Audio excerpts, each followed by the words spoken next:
Halo semuanya, apa kabarnya? Saya percaya kabar keadaan saudara dalam keadaan baik, sehat, dan diberkati Tuhan dengan berlimpah-limpah. Saudara yang dikasihi Tuhan Yesus, mari kita mau belajar dari kebenaran firman Tuhan, keterampilan untuk menjadi pemenang. Saudara yang dikasihi Tuhan, kita dalam hidup ini perlu dilatih oleh Sang Pelatih sejati, yaitu Tuhan kita Yesus Kristus, saudara.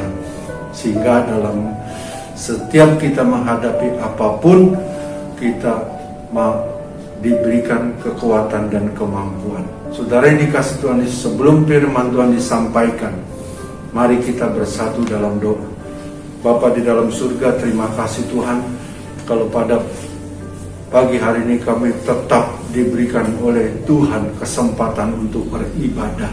Tuhan, terima kasih, dan kami mau memberikan pagi hari ini yang terbaik untuk Engkau Tuhan. Terima kasih Tuhan, berkati kami semua, berkati juga hamba-Mu, pakai hamba-Mu menjadi alat-Mu untuk menyampaikan isi hati-Mu. Biarlah apa yang kami baca, apa yang kami lihat, apa yang kami dengar, semua berasal dari Engkau. Terima kasih Tuhan, hamba-Mu kembalikan segala kemuliaan, kehormatan, pengagungan kepada Engkau, karena Engkaulah yang mempunyai semuanya ini. Terima kasih Tuhan, dalam nama Yesus Kristus. Semua yang percaya diberkati Tuhan, mari sama-sama katakan amin.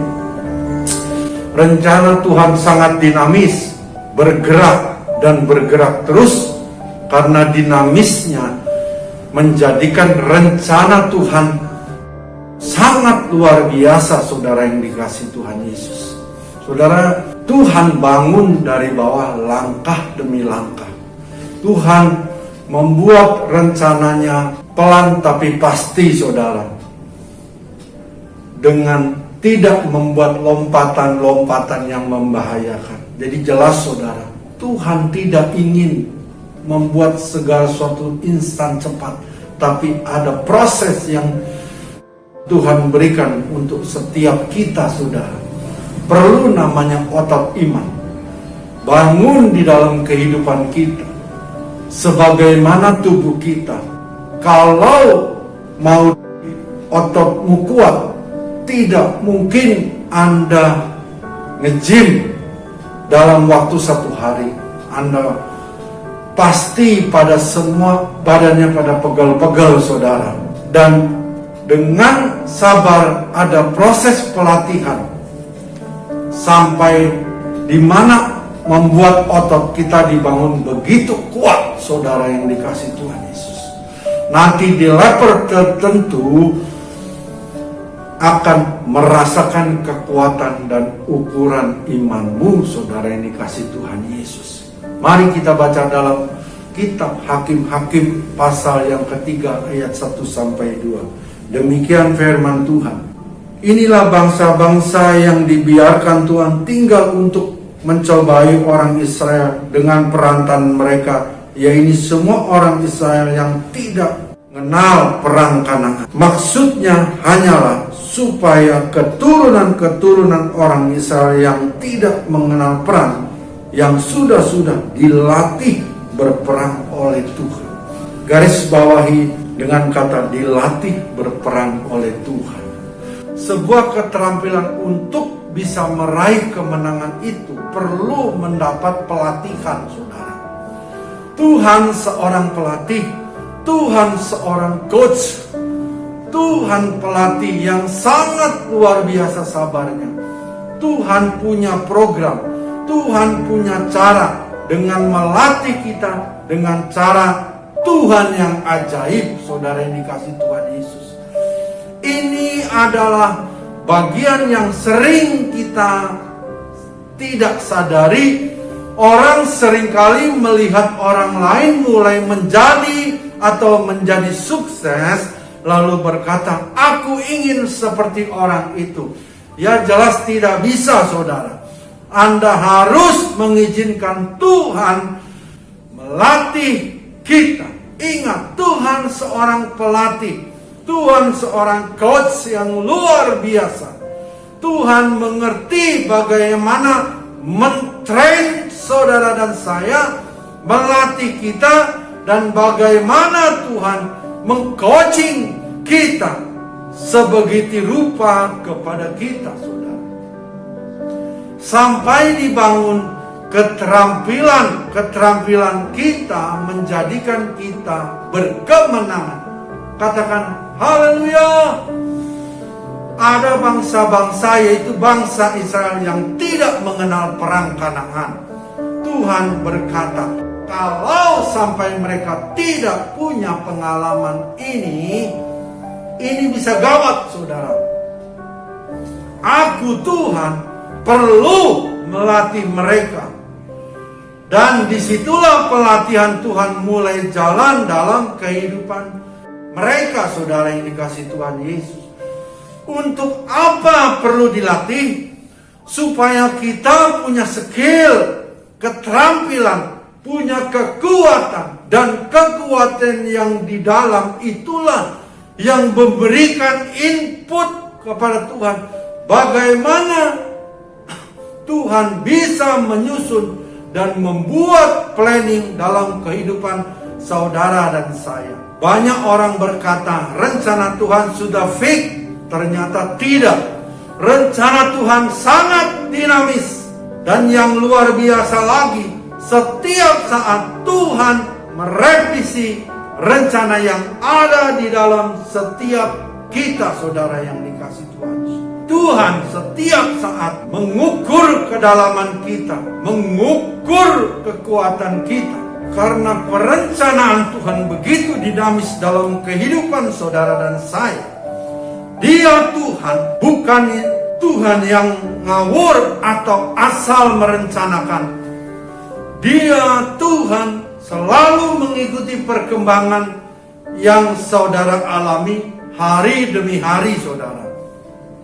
Dan apa yang Tuhan lihat, dan dari apa yang Tuhan ukurkan kepada kita, yang membuat perencanaan bergerak dan bergerak dan bergerak. Terus inilah cara Tuhan yang sungguh dinamis dan ajaib. Matius pasal yang ke-25 ayat yang ke-21.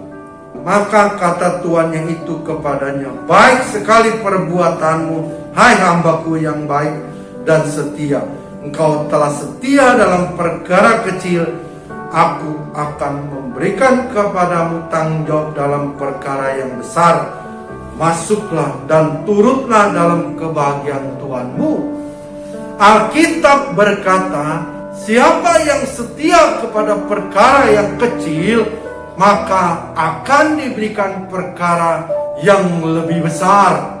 Artinya firman Tuhan itu sangat dinamis. Di awalnya Tuhan memberikan sesuatu yang kecil, dan Tuhan melihat kesetiaan saudara dan saya, berarti kelak akan diberi perkara yang lebih besar, saudara yang dikasihi Tuhan Yesus. Penetapannya berdasarkan tes ukuran Tuhan yang begitu prima dalam kehidupan kita. Jadi kalau Tuhan melatih kita, Tuhan juga membangun otot iman kita, otot rohani kita, saudara. Saya ingatkan, ketika saudara sedang dilatih oleh Tuhan, jangan pernah mengeluh, karena itu bagian demi bagian Tuhan atur dan Tuhan tata begitu sempurna dan begitu baik di dalam kehidupan kita. Orang Kristen paling suka semua yang serba instan dan serba cepat. Buat kita rasanya Tuhan selalu lambat untuk menolong. Tuhan selalu lambat memberi jawaban doa. Tuhan lambat untuk memberkati. Keluaran pasal yang ke-13 ayat yang ke-17.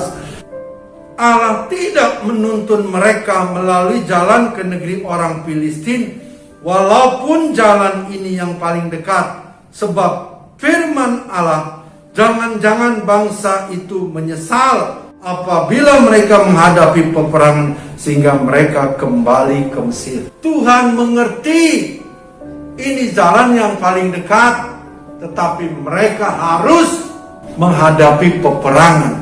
Tuhan berkata, Tuhan mesti mengerti kekuatan umat. Ketika berhadapan dengan musuh bersenjata lengkap, umatnya menangis dan berteriak, minta pulang atau minta kembali ke Mesir.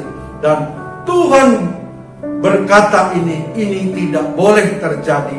Bangsa ini kalau ketemu atau berhadapan dengan musuh, pasti kocar-kacir, saudara. Bangsa ini akan menyesal. Bangsa ini akan marah-marah. Jikalau Tuhan marah, maka Tuhan habisi atau tumpas bangsa itu, saudara. Maka rencana Tuhan menjadi berantakan, saudara.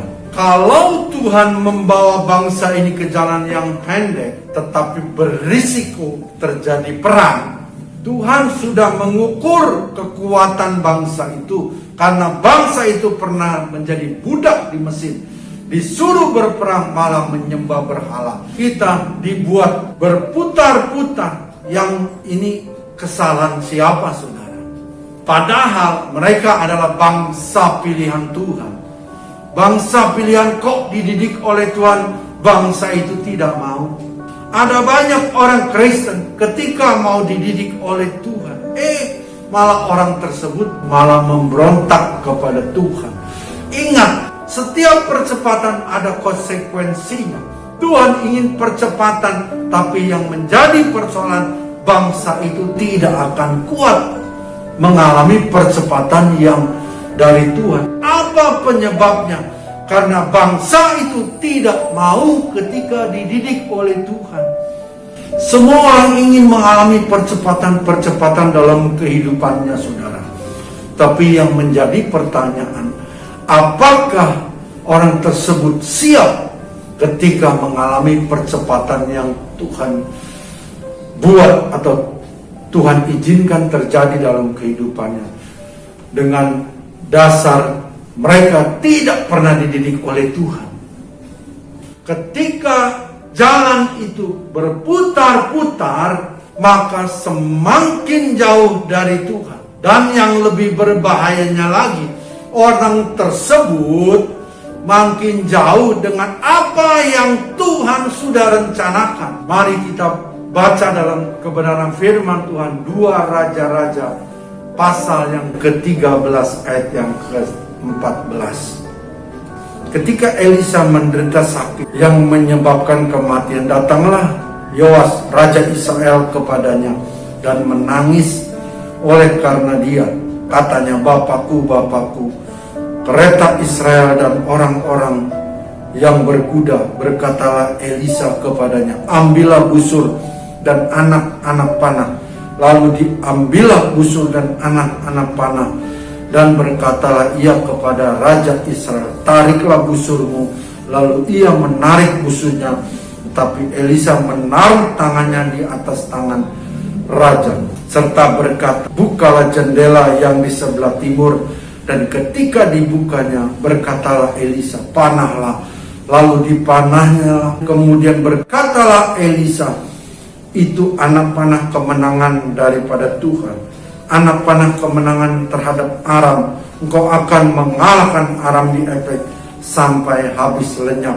Sesudah itu berkatalah ia, ambillah anak-anak panah itu. Lalu diambilnya. Setelah diambilnya, berkatalah Elisa kepada Raja Israel, pukulkanlah itu ke tanah. Lalu dipukulkannya 3 kali. Kemudian ia berhenti. Tetapi gusarlah abdi Allah itu kepadanya serta berkata, seharusnya engkau memukul 5 atau 6 kali. Dengan berbuat demikian, engkau akan memukul Aram sampai habis lenyap. Tetapi sekarang hanya 3 kali saja engkau akan memukul Aram. Saudara yang dikasihi Tuhan Yesus, ini adalah cerita di akhir hidup abdi Allah yaitu Elisa dan Raja Yoas, Raja Israel. Berarti rencana Tuhan berubah. Tuhan ketika berfirman dari A, B, C, D, setelah itu Tuhan diam. Tuhan berfirman lagi J, K, L, M, N. Setelah itu Tuhan ada berikan satu tenggang waktu, saudara, sehingga kita boleh menangkap sesuatu. Tapi ketika Tuhan merencanakan untuk menghabisi bangsa Aram, habis lenyap, ternyata itu berubah, saudara. Dari rencana kota Aram dibuat habis lenyap dengan tanda pukulan 5 kali sampai 6 kali. Tapi nyatanya pukulan hanya 3 kali, saudara. Padahal mereka masih di tempat yang sama, di ruang yang sama. Belum sampai lewat sehari, rencana itu berubah, saudara. Ingat, Tuhan kita bukan Tuhan, saya katakan, yang ngawur, yang membuat rencananya tanpa mengukur kekuatan yang ada di dalam kita. Saya bertanya, siapa yang percaya Tuhan punya rencana yang besar buat saudara? Saudara yang dikasih Tuhan Yesus, orang yang ingin berkata, Tuhan Engkau baik, Engkau the best, untuk mendapatkan yang terbaik dari Tuhan, maka engkau harus menerima dan mau mengikuti didikan Tuhan. Jangan hanya cuma berkata bahwa Tuhan Engkau baik, Tuhan berkati saya, tapi ketika Tuhan akan mendidik engkau tidak mau, bahkan memberontak. Banyak orang Kristen ikut Tuhan dengan berkata, ya asal sajalah, atau sewajarnya saja ikut Tuhan. Saya percaya orang ini takut untuk dididik oleh Tuhan. Sampai kapanpun orang tersebut pun tidak punya kekuatan di dalam kehidupannya, saudara. Nanti ketika engkau mengalami pergumulan, persoalan, atau problem dalam kehidupan, maka saudara mulai goyah. Engkau mulai mudah goyah, saudara. Padahal kalau kita mau dididik oleh Tuhan, ada ukuran iman, measure of faith dalam hidup kita, saudara. Hidup ini dapat engkau singkapi begitu santai karena engkau pernah mendapat didikan pelatihan dari Tuhan, saudara. Engkau mengerti ukuran iman seperti yang Tuhan inginkan, saudara. Saudara yang dikasih Tuhan Yesus, di dalam pandemi COVID-19 itu Tuhan mengajar saya untuk saya belajar lebih lagi berharap mengandalkan Tuhan. Saya dibuat Tuhan terkagum-kagum akan perbuatan pekerjaan Tuhan dalam hidup saya, saudara. Jadi banyak baca buku, ikut seminar dan lain-lain. Saya mau katakan itu tidak salah. Tetapi jauh lebih baik ketika engkau belajar dididik langsung oleh Tuhan, saudara. Saudara yang dikasih Tuhan Yesus, kita harus belajar kepada Tuhan karena ada ukuran-ukuran di dalam kehidupan kita. Itu tidak cukup 1 hari untuk belajar ukuran-ukuran iman di dalam kehidupanmu. Tuhan beritahu kepada Raja Yoas, kemenangan yang gilang gemilang seperti seharusnya menjadi kemenangan yang luar biasa untuk bangsa Israel. Tetapi yang ada di dalamnya tidak memungkinkan untuk meraih semua yang dijanjikannya. Tuhan mempunyai prinsip yang sama di dalam kehidupan kita. Tuhan selalu merencanakan hal yang luar biasa. Tuhan tidak pernah merancangkan rancangan kecelakaan. Tuhan tidak merancangkan rancangan kecelakaan. Dia merancangkan damai sejahtera dan memberikan kepada kita masa depan yang penuh harapan. Kita baca di dalam Matius pasal yang ke-25 ayat 14 sampai 15. Sebab hal kerajaan surga sama seperti seseorang yang mau bepergian ke luar negeri. Ia memanggil hamba-hambanya dan mempercayakan hartanya kepada mereka. Yang seorang diberikan 5 talenta, yang seorang lagi 2, dan yang seorang lagi 1, masing-masing menurut kesanggupan. Lalu ia berangkat. Ada yang diberi 5, ada yang diberi 2, ada yang diberi 1. Dasarnya apa? Dasarnya adalah menurut kesanggupannya. Sebelum Tuhan merencanakan dan melaksanakan rencananya, Dia Tuhan lebih dahulu mengukur kekuatan masing-masing kita. Kalau kita terbiasa mengikuti akan program pelatihan, didikan dari Tuhan, sehingga otot iman kita kuat dan Tuhan berkata, ini bisa dapat berjalan sesuai dengan rencana Tuhan. Bahkan orang tersebut ketika mendapat bonus dari Tuhan dan Tuhan berkata, tambahin karena orang tersebut sanggup melewati semuanya ini. Wow, luar biasa saudara yang dikasih Tuhan Yesus. Tapi kalau orang dididik tidak mau, kita lebih suka bersungut-sungut, tidak suka mengucap syukur, tidak mau melewati semua yang harus kita lewati.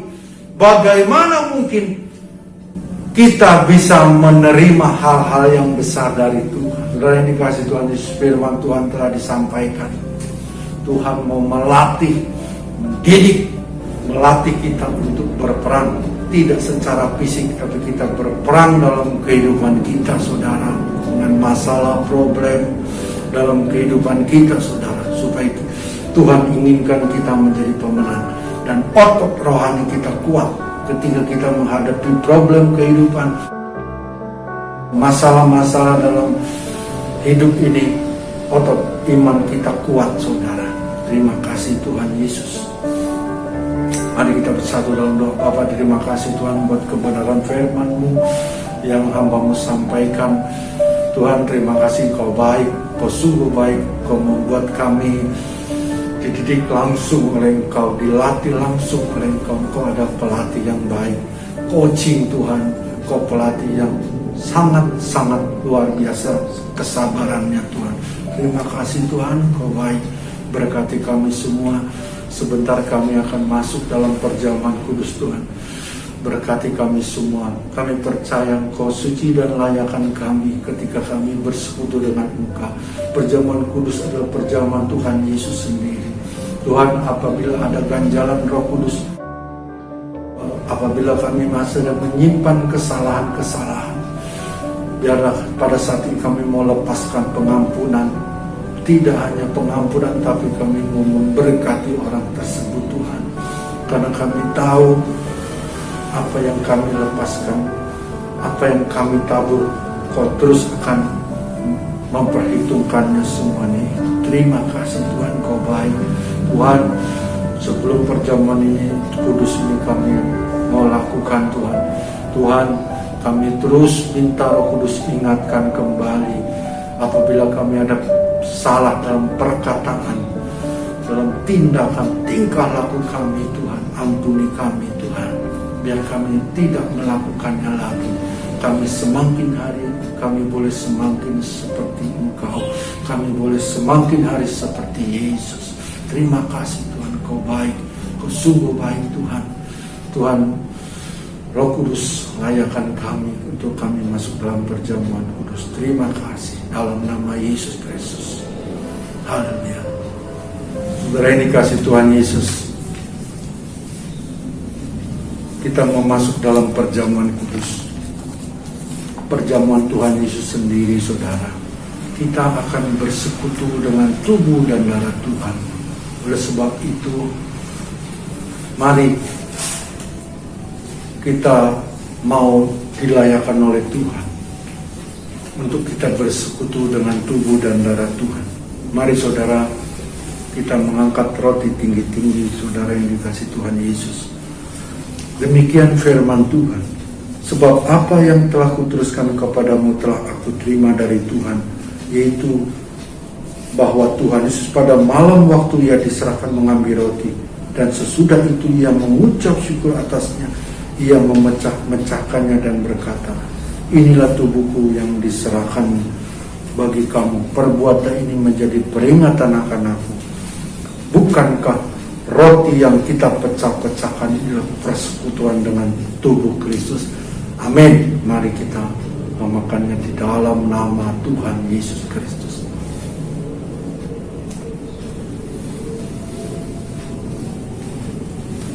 Terima kasih Tuhan Yesus.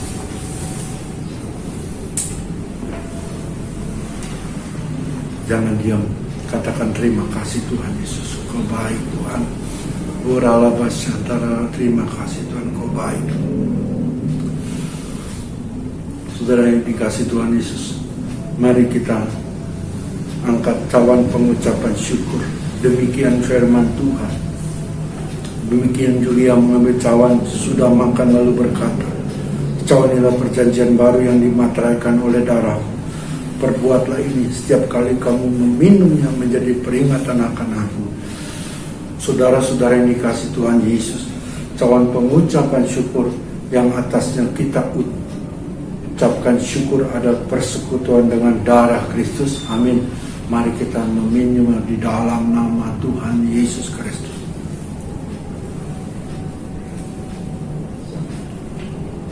Terima kasih Tuhan Yesus. Engkau baik Tuhan, Engkau baik Tuhan Yesus. Jangan diam, katakan terima kasih Tuhan. Engkau baik Tuhan. Terima kasih Tuhan Yesus. Engkau baik Tuhan. Engkau baik Tuhan Yesus. Terima kasih Tuhan.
Saat ini kami mengucap syukur dan berterima kasih kepada Engkau. Engkau tetap izinkan kami untuk kami senantiasa bersekutu dengan tubuh dan darah-Mu Tuhan. Tuhan terima kasih biar persekutuan dan tubuh dengan darah-Mu Tuhan Yesus ini memberitakan kedatangan Tuhan Yesus yang kedua kali Tuhan Yesus di awan-awan. Terima kasih Tuhan. Berkati kami saat ini, mungkin ada dari kami ada memiliki kelemahan tubuh Tuhan Yesus, dalam nama Yesus oleh bilur-bilur Tuhan Yesus menjadi sembuh. Apabila ada hilang harapan, Tuhan Kau berikan pengharapan yang baru Tuhan Yesus. Apabila ada masalah ekonomi Tuhan Yesus, Tuhan Kau sanggup memberkati dengan berkat yang berlimpah-limpah. Terima kasih Tuhan Yesus, Kau baik. Kau sungguh baik Tuhan. Terima kasih buat persekutuan dengan tubuh dan darah-Mu ini Tuhan. Kau baik, Kau sungguh baik, Kau teramat baik dalam kehidupan kami. Dalam nama Yesus Kristus. Semua yang percaya diberkati Tuhan, mari sama-sama katakan amin.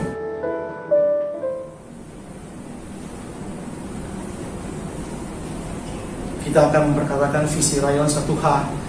Mari kita bangkit berdiri, menjadi keluarga kerajaan Allah yang memenangkan jiwa-jiwa dan berdampak bagi dunia dengan nilai ikrar rayon 1H, integritas, keintiman, rendah hati, antusias, inovatif, rela berkorban. Ajak kita semua untuk bersama-sama membacakan Mazmur 91 ayat 1 sampai 16. Dalam lindungan Allah, orang yang duduk dalam lindungan yang maha tinggi dan bermalam dalam naungan yang maha kuasa akan berkata kepada Tuhan, tempat perlindunganku dan kubu pertahananku, Allahku yang kupercayai. Sungguh dialah yang akan melepaskan engkau dari jerat penangkap burung, dari penyakit sampar yang busuk. Dengan kepaknya ia akan menundungi engkau, di bawah sayapnya engkau akan berlindung. Kesetiaannya ialah perisai dan pagar tembok. Engkau tak usah takut terhadap kedahsyatan malam, terhadap panah yang terbang di waktu siang, terhadap penyakit sampar yang berjalan di dalam gelap, terhadap penyakit menular yang mengamuk di waktu petang. Walau 1000 orang rebah di sisimu dan 10.000 di sebelah kananmu, tapi itu tidak akan menimpamu. Engkau hanya menontonnya dengan matamu sendiri dan melihat pembalasan terhadap orang-orang fasik. Sebab Tuhan ialah tempat perlindunganmu, yang maha tinggi telah kau buat tempat perteduhanmu. Malapetaka tidak akan menimpa kamu, dan tulah tidak akan mendekat kepada kemahmu. Sebab malaikat-malaikatnya akan diperintahkannya kepadamu untuk menjaga engkau di segala jalan. Mereka akan menatang engkau di atas tangannya, supaya kakimu jangan terangkut kepada batu. Singa dan ular tedung akan kau langkahi. Engkau akan menginjak anak singa dan ular naga. Sungguh hatinya melekat kepadaku, maka aku akan meluputkannya. Aku akan membentenginya, sebab ia mengenal namaku. Bila ia berseru kepadaku, aku akan menjawab. Aku akan menyertai dia dalam kesesakan. Aku akan meluputkannya dan memuliakannya. Dengan panjang umur akan kukenyangkan dia, dan akan kuperlihatkan kepadanya keselamatan daripadaku. Amin.